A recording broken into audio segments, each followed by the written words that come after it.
In today's volatile political environment, campaign ads are aired with the gloves off and the knives out. It's not uncommon to see and hear things in political ads that were unthought of not so many years ago.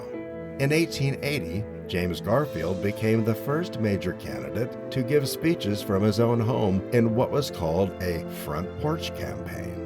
By 1900, Theodore Roosevelt moved this self-promoting style of campaigning into the public square, holding rallies in front of thousands of people at a time. By 1940, over 82% of American households owned a radio. Franklin Delano Roosevelt was able to speak directly to millions of voters in their own living rooms in his fireside chats. By 1955, over half of American households owned a TV set, which quickly made a powerful impact on politics. The first televised presidential debate was between John Kennedy and Richard Nixon in 1960. It was polite, and each stated their positions respectfully, while those listening to the radio heard only words and thought Nixon won the debate. People watching TV observed what appeared to be Nixon's discomfort as he, quote, sweated through a poor-fitting suit, end of quote, and decided that John Kennedy would make a better president based on his looks alone. Political advertising took a sharp U-turn in 1964 with the introduction of the first televised political attack ad.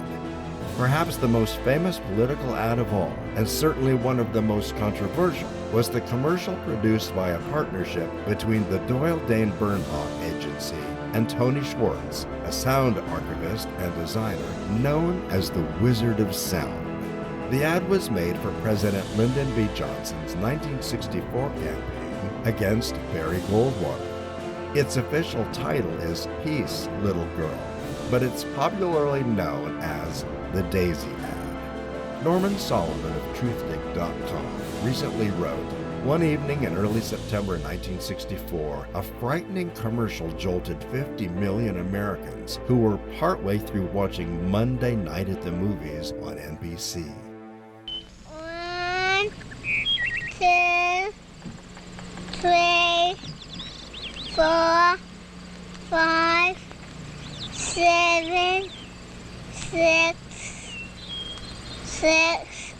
8, 9, 10, 9, 8, 7, 6, 5, 4, 3, 2, 1, 0. These are the stakes. To make a world in which all of God's children can live, or to go into the dark. We must either love each other or we must die. Vote for President Johnson on November 3rd.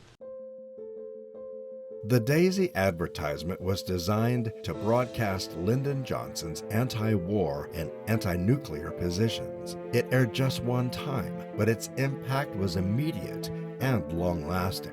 Though aired only once, it is considered one of the most important factors in Johnson's victory over Barry Goldwater and a turning point in political and advertising history. The ad was pulled after its initial broadcast, but it continued to be replayed and analyzed by media, including the nightly news, talk shows, and news broadcasting agencies. The Johnson campaign was widely criticized for using the prospect of nuclear war to frighten voters and implying that Goldwater would start a nuclear war.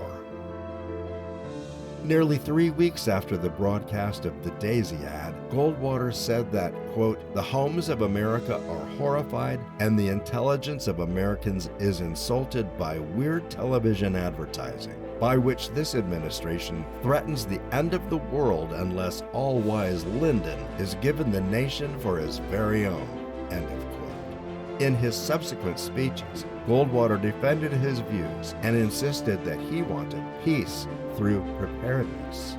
Nevertheless, Johnson won the election in a landslide victory, receiving 486 electoral votes to Goldwater's 52.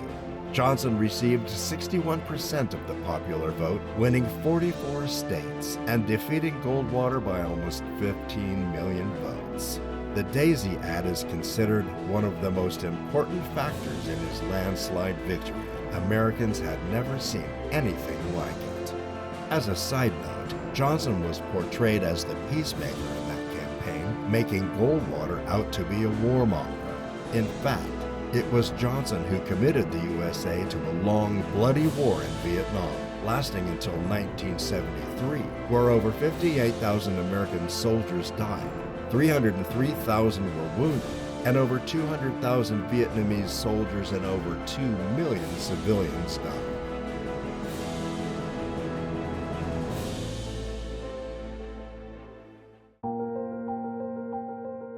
The Daisy ad was not, in the Bernbach Agency's minds, negative advertising, per se. It was actually designed to make emotions become a key element of political ad spots. The emotion it emphasized was fear. Co-founder Bill Bernbach once said, quote, "Nobody counts the number of ads you run. They just remember the impression you make," end of quote. And the Daisy ad certainly made an impression. What can be learned from this? Emotions are powerful and drive many people in their decision-making. As an advertiser, reaching people emotionally clearly makes an impact, and some advertisers still do use fear to incite people to make buying decisions, such as insurance companies and home security businesses. But there are better ways of using emotional connections in advertising. Bill Bernbach also said, quote, "The most powerful element in advertising is the truth," end of quote. We suggest being factual about your business or service. If you are as great as you say you are, you don't need to bash the competition. Just offer excellence and integrity, and your good reputation will give wings to your business. With a well-thought-through ad campaign, you might not go viral like the Daisy ad did, but you can certainly make a splash in the sea of advertising that will draw customers to your business or website and improve your bottom line. Give us a call at 888-449-2526.